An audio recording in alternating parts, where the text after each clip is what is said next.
자, 하나님의 말씀은 사도행전 2장 46절, 47절. 하나님 말씀은 사도행전 2장 46절, 47절. 자, 쓰던 편지를 잠깐 내려놓으시고 말씀 들읍시다. 46절, 47절. 자, 우리 두 절을 다 같이 시작. 날마다 마음을 같이하여 성전에 모이기를 힘쓰고 집에서 떡을 떼며 기쁨과 순전한 마음으로 음식을 먹고 하나님을 찬미하며 또 온 백성에게 칭송을 받으니 주께서 구원받는 사람을 날마다 더하게 하시니라. 아멘. 자, 듣고 믿는 공동체, 회개하는 공동체, 하나 되는 공동체, 구원받은 사람들의 공동체, 가르침을 잘 받는 공동체, 교제하는 공동체, 떡을 떼는 공동체, 기도에 힘쓰는 공동체, 기사와 표적으로 하나님을 두려워하는 공동체, 그리고 지난주에는 가족 같은 공동체, 이렇게 10번에 걸쳐서 교회의 원형, 사도행전 2장에 소개된 교회의 원형에 대하여 배웠습니다. 자, 오늘은 순서를 따라서 모이기에 힘쓰는 공동체, 따라합시다. 모이기에 힘쓰는 공동체. 우리의 교회가 그런 교회가 되기를 바랍니다. 서로 돌아보아 사랑과 사랑을 격려하며 모이기를 피하는 어떤 사람들의 습관과 같이 하지 말고 오직 그날이 가까울수록 더욱 그리하자. 말세가 되면 살만해지면 국민소득이 4만 불, 5만 불 이렇게 넘어가면 옛날에 10,000불, 20,000불 시대는 그렇게 열심히 모이고 다른 재미가 없어 더 교회 와서 열심히 모여서 하나님 앞에 예배했는데 요즘은 점점 개인주의가 되고 또 인생이 바쁘고 삶이 너무 분주하고 그리고 잘 살다 보니까 오히려 모임들이 참 많이 사그라드는 것 같다. 옛날에는 다 아시다시피 한 동네에서 한 마을에서 부흥 집회 한다 그러면 서로 교회가 품앗이 하듯이 다른 교회에서 가가지고 그 부흥회에 가서 은혜 받기도 했는데 요즘은 본교회에서 부흥회를 한다 그래도 3분의 1, 4분의 1밖에 참여하지 않는 그런 시대가 된 것을 보면 참 이 모이기에 힘쓰는다는 이 말씀이 특별히 그날이 가까울수록 더욱 그리하자라는 히브리서 말씀이 그냥 하신 말씀은 아닌 것 같다, 그런 생각이 들면서 우리 다시 한번 여기 계신 분들이라도 우리가 모이기에 힘쓰는 공동체 되시기를 바랍니다. 한번 따라합시다. 모이기에 더욱 힘쓰자. 어떤 남자가 주일날 아침에 자기 부인한테 갑자기 이런 얘기를 했어요. 여보, 나 오늘 교회 가기 싫어. 그러는 거예요. 그래서 부인이 너무 참 어처구니가 없어서 아니 왜 잘 나가던 교회를 오늘 안 나가려고 그러냐 그랬더니 3가지 이유 때문에 가기 싫대요. 뭐냐 그랬더니 첫 번째, 성가대가 너무 노래를 못해서 듣기 싫다는 거죠. 두 번째는 뭐냐 그러니까 국수가 맛이 없어서 그렇다는 거예요. 그래서 세 번째는 뭐냐, 나를 싫어하는 성도들이 있는 것 같아서, 그래서 나 교회 가기 싫다고, 그 사람 얼굴 보기 싫어서. 그랬더니 그 부인이 너무 어처구니가 없어가지고 당신이 오늘 그럼에도 불구하고 교회 가야 되는 3가지 이유를 내가 말하겠다 그랬어요. 부인이 첫 번째, 주일날 하나님 앞에 예배드리는 것은 하나님의 명령이기 때문에 가야 한다. 두 번째, 예배는 성도의 의무이기 때문에 가야 한다. 세 번째, 당신이 담임 목사이기 때문에 가야 된다. 이렇게 오해는 하지 마시기 바랍니다. 우리 집사람이 한 얘기는 아닙니다. 당신이 담임 목사이기 때문에 가야 된다. 제가 이 농담을 어디서 듣고 제 마음속에 100% 부인할 수 없는 뭔가 공감이 됐습니다. 공감이 됐어요. 목사도 그럴 때가 있습니다. 오늘은 그냥 주일 아침임에도 불구하고 그냥 조용히 어디 가서 예배드리고 싶은, 그냥 내가 목사인지 전혀 모르는 곳에 가서 그냥 예배드리고 싶은 그런 마음이 한 10년에 한 번씩은 들 때가 있습니다. 하지만 그러니 여러분들은 오죽하시겠습니까? 여러분들은 그런 생각들이 드실 수가 있으시겠죠. 그냥 내가 하나님 앞에 오늘은 혼자서 성경 읽고 기독교 텔레비에 좋은 설교자 나오니까 그냥 그렇게 예배드리고 싶은 마음이 여러분도 있으리라 생각합니다. 내가 하나님을 사랑하는 마음은 있는데 예배드리고 싶은 마음도 있는데 그 모임에 가고 싶지 않은 마음, 그 교회를 나가고 싶지 않은 마음, 그런 마음이 여러분들에게 저는 있으리라 생각합니다. 하지만 그럼에도 불구하고 마태복음 18장 말씀에 그런 말씀이 있어요. 두세 사람이 내 이름으로 모인 것에는 나도 그들 중에 있느니라. 주님이 두세 사람이라도 모여서 하나님 앞에 예배하고 모여서 하나님을 송축하는 것을 얼마나 기뻐하시는가. 우리가 이런 걸 생각해 보면서 태양도 모아야, 돋보기로 모아야 종이를 태울 수 있고 장작도 모아야 꺼지지 않듯이 이 말세지 말에 모이기를 피하는 어떤 사람들의 습관같이 하지 말고 더욱 모이기에 힘쓰는 우리가 되었으면 좋겠다, 그렇게 생각합니다. 자, 사도행전 2장에 특별히 이들도 날마다 마음을 같이하여 성전에 모이기를 힘썼다. 자, 어떻게 해서 이렇게 모이는 것, 성전에 구체적으로 장소에 모이기를 힘쓰는 것을 그들이 게을리하지 않았을까? 제가 이렇게 순경을 쭉 보니까 몇 가지 그들의 경험 때문에 그랬다는 것을 제가 발견하게 되었어요. 자, 사도행전 1장을 한번 보겠습니다. 사도행전 1장, 자, 6절. 사도행전 1장 6절 시작. 그들이 모였을 때에 예수께 여쭈어 이르되 주께서 이스라엘 나라를 회복하심이 이때니까. 자, 그들이 모였을 때에, 예수님께서 당신을 따르는 제자들이 모여 있을 때에 그들이 질문을 했고 예수님께서 말씀하시기를 때와 시기는 아버지께서 자기의 고난에 두셨으니 너희가 알 바 아니요 그러시면서 사도행전의 가장 중요한 메시지를 거기서 선포하십니다. 자, 8절 다 같이 시작. 오직 성령이 너희에게 임하시면 너희가 권능을 받고 예루살렘과 온 유대와 사마리아와 땅 끝까지 이르러 내 증인이 되리라 하시니라. 자, 그들이 모였을 때에 예수님이 어떤 꿈을 꾸고 계신지, 예수님의 유언을 통해서 예수님이 어떤 꿈을 꾸고 계신지를 모였을 때에 말씀하셨다고 되어 있습니다. 저는 교회에서 우리가 하나님 앞에 예배드리고 모일 때 저는 주님께서 우리에게 당신의 꿈을 가르쳐주신다고 믿습니다. 주님의 비전, 주님의 꿈, 주님께서 우리 공동체를 통해서 무엇을 하기를 원하시는지 하나님의 말씀을 통해서 강대상에서 선포되는 메시지를 통해서 이 교회를 향하신 하나님의 꿈을 선포하시게 됩니다.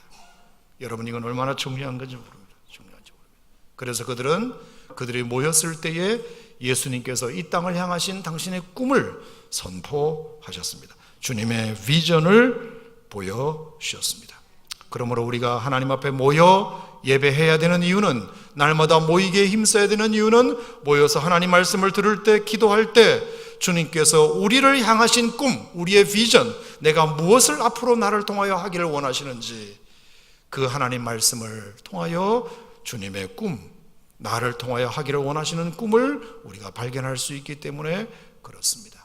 사랑하는 성도 여러분, 예배에 모일 때마다, 말씀을 들을 때마다, 기도할 때마다, 찬양할 때마다 여러분들을 향하신 하나님의 꿈이 발견되어지는 은혜가 있기를 축복합니다. 두 번째, 그들이 모였을 때 예수님께서 뭘 하셨느냐. 자, 9절부터 같이 읽겠습니다. 9절 시작. 이 말씀을 마치시고 그들이 보는데 올려져 가시니 구름이 그를 가리어 보이지 않게 하더라. 올라가실 때에 제자들이 자세히 하늘을 쳐다보고 있는데 흰옷 입은 두 사람이 그들 곁에 서서 이르되 갈릴리 사람들아 어찌하여 서서 하늘을 쳐다보느냐. 너희 가운데서 하늘로 올려지신 이 예수는 하늘로 가심을 본 그대로 오시리라 하였느니라. 아멘. 저는 이것을 하나님의 약속, 예수님의 약속, 예수님의 재림에 대한 약속을 그들이 모였을 때 예수님께서 마지막으로 말씀하고 가셨다고 생각합니다. 사랑하는 성도 여러분, 우리가 모여서 하나님을 예배하다 보면 하나님께서 나를 향하신 약속을 받습니다. 약속을 받아요. 우리가 말씀을 통해서, 하나님의 은혜를 통해서, 예배와 찬양과 기도를 통해서, 우리의 헌신의 섬김을 통해서 하나님께서 그 예배 시간에 우리 가운데 약속해 주시는 말씀을 받습니다. 저 말씀은 나를 향하신 하나님의 약속의 말씀이다. 아멘. 물론 우리가 개인적으로 하나님 말씀을 묵상할 때도 그런 일이 일어날 수 있지만, 저는 강력하게 하나님의 약속은 우리가 모여서 하나님의 말씀을 들을 때 그 말씀 가운데, 선포되는 그 말씀 가운데 하나님이 내게 주시는 약속을 우리가 받게 되는 것입니다. 저는 14년 오산침례교회에서 목회하면서, 28년 동안 제가 단독 목회하면서 제 마음 가운데 그런 고백들을 참 많이 성도들로부터 들었습니다. 목사님, 이번 주 설교를 듣는데 하나님께서 내게 어떤 약속의 말씀을 주셨다. 저는 그 집사님 들으라고 한 소리가 전혀 아님에도 불구하고 하나님 말씀을 수많은 성도들에게 외쳤을 뿐인데, 그분은 그 말씀 속에서 당신을 향하신 약속을 받았다. 저는 그 말씀을 굉장히 참 많이 들었습니다. 여러분, 우리가 모여서 하나님의 말씀을 들을 때 주님이 오늘 우리들에게 약속해 주시는 메시지가 있습니다. 하나님의 말씀은 약속입니다. 여러분을 향하신 변함없는 약속입니다. 그 약속을 받으시고 그 약속을 확인하시는 그런 은혜가 우리의 모임 가운데 있기를 축복합니다. 세 번째는 기도입니다. 기도. 자, 14절 시작. 여자들과 예수의 어머니 마리아와 예수의 아우들과 더불어 마음을 같이하여 오로지 기도에 힘써더라. 15절, 모인 무리의 수가 약 120명이나 되더라. 자, 120명의 성도들이 모였을 때 그들이 기도에 오로지 힘쓸 수 있었다. 여러분, 솔직히 물어봅시다. 혼자서 기도할 때랑 모여서 함께 합심하여 기도할 때랑 어떨 때 더 기도가 잘 되시던가요? 당연히 모여서 기도할 때죠. 서로의 기도 소리를 들으며 그것이 힘을 받아가지고 함께 주야하고 간절히 기도하면, 나 혼자 할 때는 환경의 제약도 많이 받고, 그리고 전화도 오고 여러 가지 할 일도 생각하고 마음이 자꾸 분산되는데, 우리가 오로지 기도에 힘쓸 수 있는 비결은 모인 무리의 수가 120명 정도 되었을 때, 그 마가 다락방에 성도가 꽉 들어찼을 때, 원래 기도를 잘하는 사람뿐만 아니라 기도의 말문이 잘 열리지 않는 사람도 그 120명 성들이 빽빽한 마가 다락방에 모여 가득 차 하나님 앞에 기도하다 보면, 평소에 기도의 문이 열리지 않는 사람도 옆 사람과 같이 기도하다 보면 말문이 터지고 기도의 문이 열릴 줄로 믿습니다. 기도의 줄이 잡히게 됩니다. 기도의 줄이 잡히게 돼요. 그래서 우리가 더 많은 기도를 하나님 앞에 올려드릴 수 있어요. 혼자 하다 보면 자꾸 잡생각이 나고 딴 생각이 나지만, 함께 간절히 그렇게 모여서 기도하다 보면 오로지 기도에만 힘쓸 수 있는 시너지를 우리가 받게 된다. 저는 그것이 얼마나 우리의 모임이 중요한지 모릅니다. 우리가 모여서 함께 뜨겁게 금향로 기도회 때마다 마음을 같이하여 오로지 기도에 힘쓰려면, 마가다락방에 120명의 성들이 모여서 함께 모여 있을 때 가능했듯이, 그들이 흩어졌다면 기도할 힘도 없고, 그리고 두려움에 사로잡혔을 텐데 함께 120명 모여서 기도하니까 두려움도 사라지고 의심도 사라지고 염려도 사라지고 함께 뭔가 시너지가 되어 같이 기도할 수 있으니, 성도의 모임이 얼마나 기도를 위해서도 중요한가, 저는 그런 생각을 하게 되고요. 여러분, 이 금향로 기도회가 여러분들이 함께 모여서 기도하는 몇 안 되는 시간이라고 한다면, 여러분이 더 마음을 같이하여 함께 모여 뜨겁게 기도할 수 있는 이 금향로 기도회가 되기를 주님의 이름으로 축복합니다. 네 번째, 좋은 결정입니다. 좋은 결정. 자, 오늘 본문 말씀 24절 같이 읽겠습니다. 1장 24절 시작. 그들이 기도하여 이르되 무사람의 마음을 아시는 주여, 이 두 사람 중에 누가 주님께 택하신 바 되어 봉사와 및 사도의 직무를 대신할 자인지를 보이시옵소서. 유다는 이 직무를 버리고 제 곳으로 갔나이다 하고 제비 뽑아 마띠아를 얻으니 그가 11 사도의 수에 들어가니라. 자, 그들이 모여서 뜨겁게 기도하고 나서 뭘 했느냐 하면 가룟 유다의 빈자리를 대신할 새로운 제자를 하나 뽑았습니다. 그것이 바로 마띠아라는 사람을 뽑게 된 것입니다. 그들이 모여서 기도하지 않았다면 누구를 뽑을지 회의로 결정했다면 이 사람은 이 사람 좋아하고 저 사람은 저 사람 좋아하고 이 사람 세우자 저 사람 세우자 아주 그냥 의견이 분분했을 텐데 그들이 모여서 하나님 앞에 간절히 기도했을 때 모두가 다 만장일치로 우리가 마띠아라는 사람을 새로운 사도의 반열에 놓자라고 결정할 수 있게 됩니다. 저는 우리가 모여서 하나님 앞에 기도할 때 또 하나님께서 우리에게 주시는 유익은 기도를 통하여 좋은 결정을 내릴 수 있다는 것입니다. 우리가 혼자서 기도할 때에는, 혼자서 고민할 때에는 할 수 없었던 그런 좋은 결정을 우리가 모여서 하나님 앞에 간절히 기도하다 보면 서로의 마음이 하나가 되다 보니까 그 기도 가운데 성령이 운행하셔서 우리의 마음을 하나로 묶어주심으로 말미암아 우리의 성도가, 우리 교회가 나아가야 할 좋은 결정을 그 모임을 통해서 할 수 있다. 저는 그렇게 생각하고요. 더 많은 사람들이 모여서 더 많이 기도하면 하나님께서 우리 공동체에 좋은 결정도 내릴 수 있게 될 것이다. 또 하나는 2장입니다. 자, 2장 1절과 2절 시작. 오순절날이 이미 이르매 그들이 다 같이 한 곳에 모였더니 호련히 하늘로부터 급하고 강한 바람 같은 소리가 있어 그들이 앉은 온 집에 가득하며 3절 마치 불의 혀처럼 갈라지는 것들이 그들에게 보여 각 사람 위에 하나씩 임하여 있더니 4절 그들이 다 성령의 충만함을 받고 할렐루야. 오순절날이 이미 이르매 그들이 다 한 곳에 모였더니 그들의 모임 가운데 성령이 뜨겁게 임했다. 여러분, 우리가 이것은 참 많이 경험하는 것입니다.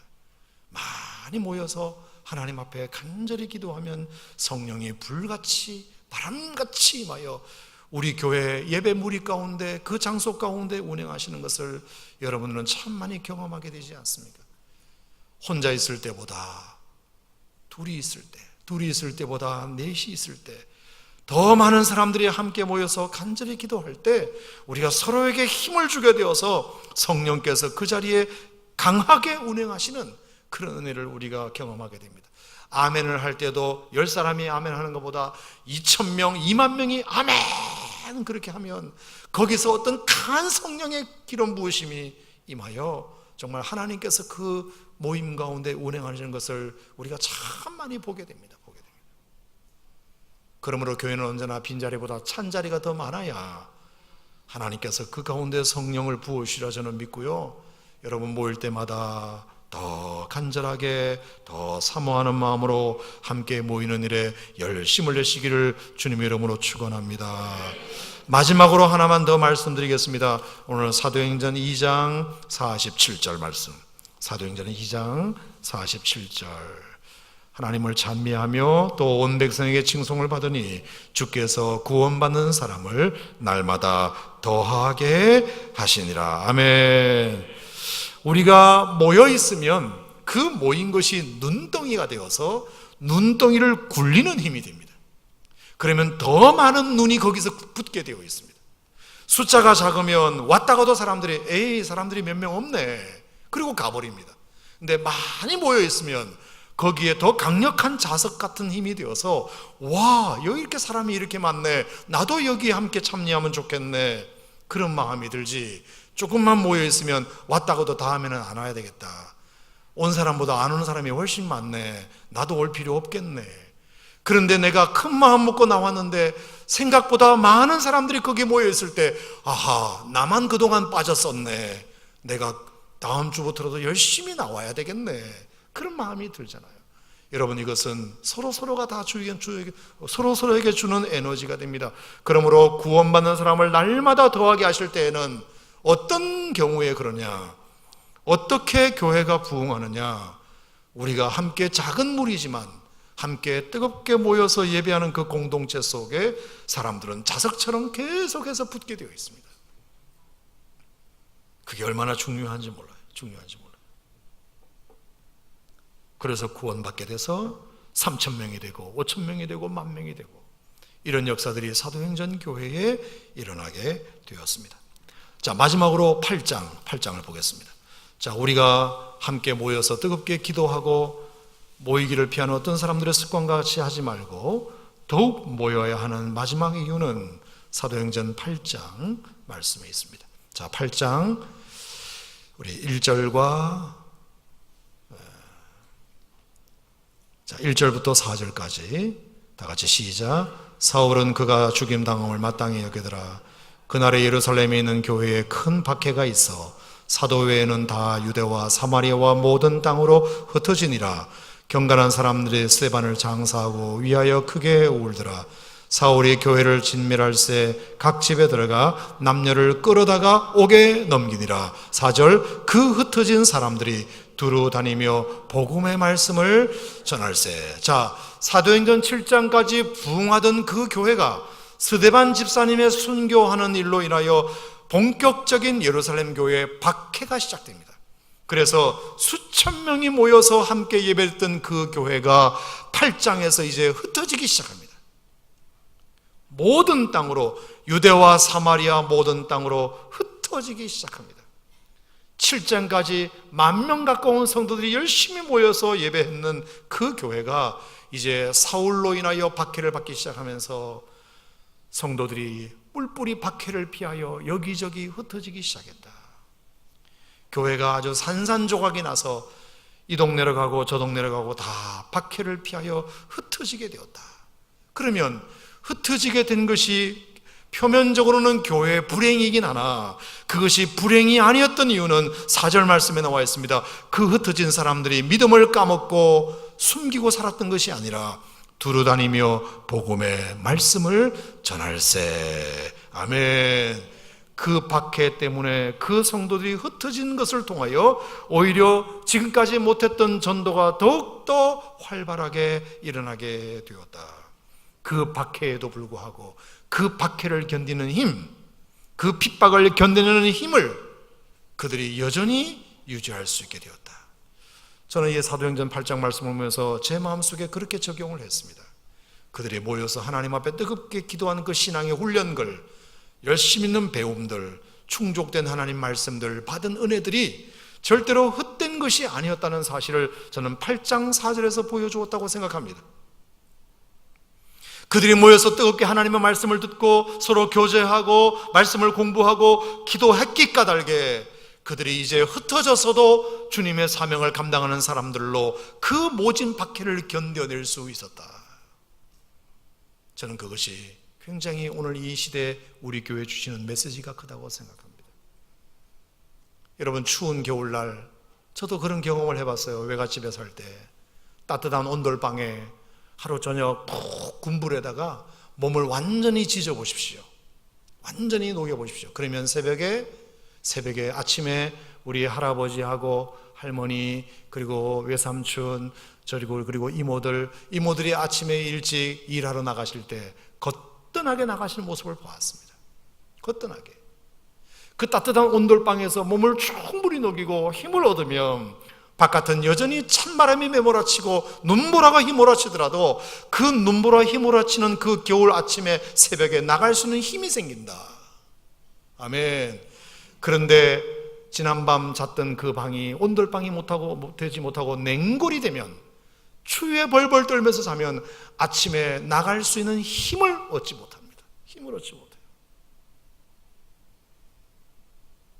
여러분, 우리가 세상을 향하여 나아갈 수 있는 힘은 교회가 따뜻한 온돌방 같이 되어서 여기서 충분히 우리의 마음을 녹이고 거기서 에너지를 충전받으면 우리가 세상 가운데 나가서 담대하게 세상을 살아갈 수 있는 힘이 거기에서 생기는 것입니다. 근데 교회가 냉골이 되면, 냉랭하면, 군부를 떼지 못하면, 여기서 뜨겁지 못하면, 여기서 은혜가 되지 못하면 세상을 향하여 나갈 수 있는 용기도 생기지 않기 때문에 나가서 그냥 쓰러져 버릴 수밖에 없는 거죠. 사랑하는 성도 여러분, 우리가 모여서 하나님 앞에 뜨겁게 예배하고 말씀 듣고 간절히 찬양하고 기도해야 되는 이유는 그것이 우리에게 따뜻한 영적인 온돌방 같은 역할을 해야 되기 때문입니다. 그러면 우리가 또 세상에 나가서 이 매서운 칼바람 휘몰아치는 세상에 나가 우리가 열심히 또 사역하고 산업전선에서 열심히 뛰고 또 세상에서 그 힘든 삶을 넉넉하게 살아갈 수 있는 힘이 어디에서 부여되느냐? 교회에서 하나님 말씀을 다 함께 모여서 은혜 받고 찬양하고 기도하는 가운데 주일날 그 온전히 하나님 앞에 받은 그 은혜를 힘입고 또 한 주간 열심히 주를 위하여 살게 되고는 이 세상에서 하나님 앞에서 살게 되는 그런 힘을 얻게 되는 것이다. 저는 사도행전 8장에 예루살렘 교회에 핍박이 일어났을 때 그 핍박을 잘 견딜 수 있었던 힘은 사도행전 1장부터 7장까지 그들 열심히 모여 하나님 앞에 예배하며 신앙생활을 했던 그 힘이 결과라고 저는 믿습니다. 사랑하는 성도 여러분, 우리 오산침들과 21세기 말에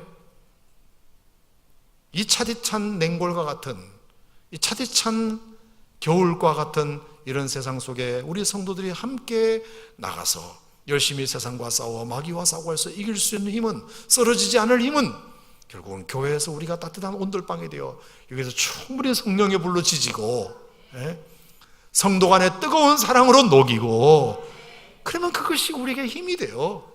이 차디찬 세상을 살아갈 수 있는 힘이 생기는 것 아니겠는가. 그러므로 모임은 얼마나 참 중요한지 모릅니다. 중요한지 몰라요. 물 한 바가지로 할 수 있는 것은 양치질밖에 못해요. 네, 물 대야에 있으면, 대야에 물이 있으면 양치질도 하고 세수도 할 수 있고, 물 한 양동이가 있으면 양치질도 하고 세수도 하고 머리도 감을 수 있고, 그리고 다른 사람에게 양치질 할 수 있는 물도 빌려줄 수 있을 정도.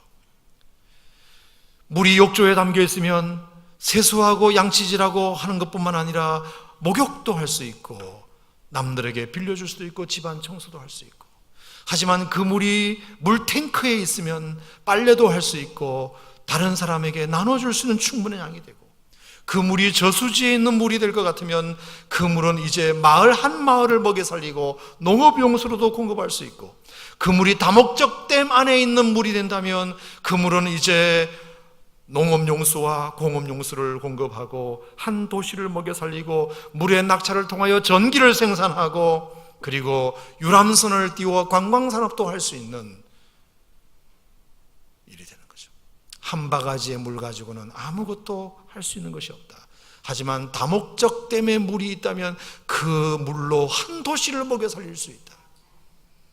여러분, 우리의 모임이 얼마나 중요한지 모릅니다. 우리가 함께 모여 있을 때 그것은 우리에게 강력한 에너지가 되어 한 도시를 섬길 수 있는 영향력 있는 교회가 될 수 있다고 생각합니다.